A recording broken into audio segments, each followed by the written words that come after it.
ব্রাহ্মণবাড়িয়া পল্লী বিদ্যুৎ সমিতির নবীনগর জোনাল অফিসের স্টাফ সভা ও পুরস্কার বিতরণী অনুষ্ঠান অনুষ্ঠিত হয়েছে। ব্রাহ্মণবাড়িয়া প্রতিনিধি জহিরুল ইসলামের পাঠানো প্রতিবেদনে থাকছে বিস্তারিত। বুধবার সকালে পল্লী বিদ্যুৎ সমিতির নবীনগর জোনাল অফিসের হল রুমে এ অনুষ্ঠান অনুষ্ঠিত হয়। নবীনগর পল্লী বিদ্যুৎ সমিতির ডেপুটি জেনারেল ম্যানেজার অদূত হোসেনের সভাপতিত্বে প্রধান অতিথি হিসেবে উপস্থিত ছিলেন ব্রাহ্মণবাড়িয়া পল্লী বিদ্যুৎ সমিতির জেনারেল ম্যানেজার সাইদুর রহমান।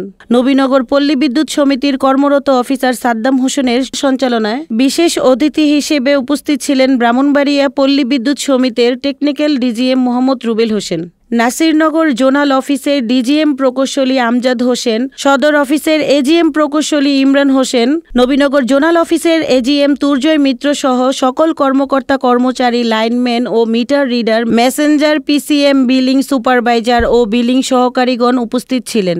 আগত অতিথিরা বলেন, কেপিআই কাজের স্বীকৃতি, ভবিষ্যতের জন্য কাজের নির্দেশিকা, কর্মীদের আলোচনা ও পুরস্কার সবই আপনাদের। এই বিজয় আমাদের বিজয় নয়, এই বিজয় যারা পরিশ্রম করে গ্রাহকদের সেবা দেয় তাদের। কেপিআই অর্জনে যারা অক্লান্ত পরিশ্রম করেছে তাদেরকে আগত অতিথিরা পুরস্কার তুলে দেন। এই বছর আমরা শুধু দুর্ভাগ্যের 14 থেকে 15 দিন কাজ করে এত বড় একটা অর্জন যে সেটা একমাত্র আল্লাহ তাআলার রহমতে হয়েছে। তবে এটা এই কারণে সম্ভব হচ্ছে যে মানুষের যেমন দুইটা হাত থাকে, এক হাতে যতটুকু কাজ হয় দুই হাতে তার চেয়ে বেশি হয়। আমাদের দুইটা হাত হলো, একটা হলো পিসিএমরা আর একটা হলো লাইন। সবাই মিলে এই 15 দিন আমরা অন্য কোনো কাজ করবো না, শুধু 14 দিনের কাজ করবো।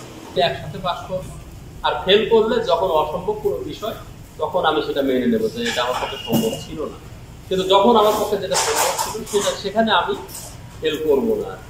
তো সেটা তোমরা পরে দেখাই দিয়েছো সবাই মিলে, পুরো ব্রাহ্মণবাড়িয়া প্রিভিয়াস আমাকে করাই দেখাই দিয়েছে যে এটা আমাদের পক্ষে সম্ভব ছিল আর কি। এই যে আমাকে ধন্যবাদ দিতে হয়, নিরলস পরিশ্রম আমি করি, তোমরা করতে হবে, এই ধন্যবাদটা পুরোটাই তোমাদের প্রাপ্য আর কি।